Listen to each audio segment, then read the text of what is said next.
Okey, hari ini kita akan tengok beberapa contoh soalan daripada soalan alif, kisim alif dalam SPM Bahasa Arab. Dalam arahan ni, apa yang perlu difokuskan ialah apakah konteks ayat yang perlu ditukarkan. Jadi kalau kita tengok arahan dalam soalan ni, konteks yang perlu ditukarkan adalah kepada jama'atil inath.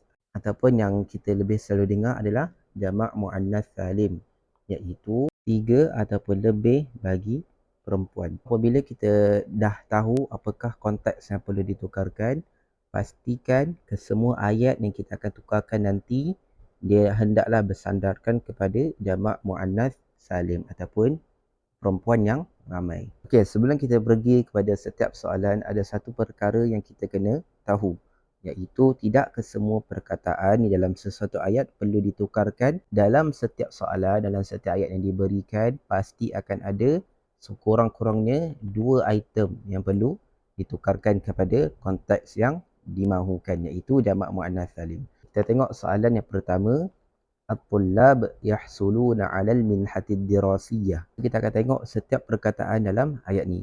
Yang pertama sekali, at-tullab. Kita tahu maksud at-tullab adalah pelajar lelaki yang ramai. At-tullab adalah perkara pertama dalam soalan pertama ni yang kita perlu tukarkan kepada item perempuan yang ramai.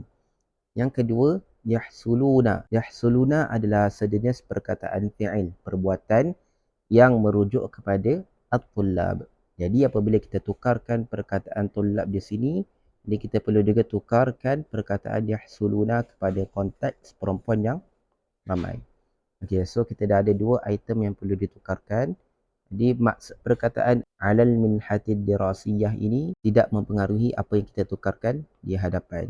Soalan yang pertama, at-tullab, kita akan tukarkan kepada at-talibat, bermaksud pelajar perempuan yang ramai.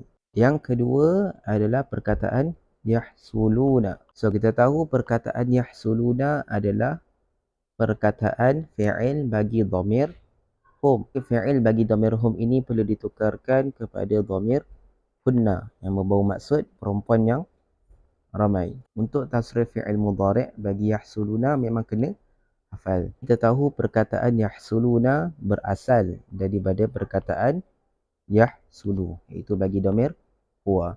Dia perlulah ditasrifkan daripada dhamir huwa sehinggalah hunna. Maka kita akan dapat yahsulna. Kita tahu perkataan yahsulna ni akan merujuk balik kepada dhamir at-talibat. Seterusnya kita tengok pula soalan yang kedua yang berbunyi isyrab wala tusrif. Isyrab di sini bermaksud minumlah.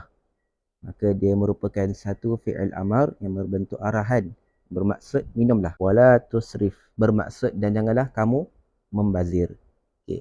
Tusrif di sini merupakan satu fi'il mudhari' yang sebelum ni didahului dengan la an-nahiyah, la larangan. Bagi perkataan isyrab wala tusrif ni, kedua-duanya merujuk kepada dhamir al-mukhatab, wujud di hadapan mata kita sendiri. Kedua-dua perkataan fi'il ini adalah bagi dhamir anta. Jadi untuk kita tukarkan perkataan tersebut pada konteks yang dimahukan, kita akan tukarkan perkataan tersebut kepada dhamir antunna. Perkataan pertama yang perlu ditukarkan adalah isyrab, merupakan daripada dhamir anta. Jadi kita perlu tukarkan kepada dhamir antunna. Fi'il amar bagi isyrab perlu ditasrifkan. Kita kena hafal lah.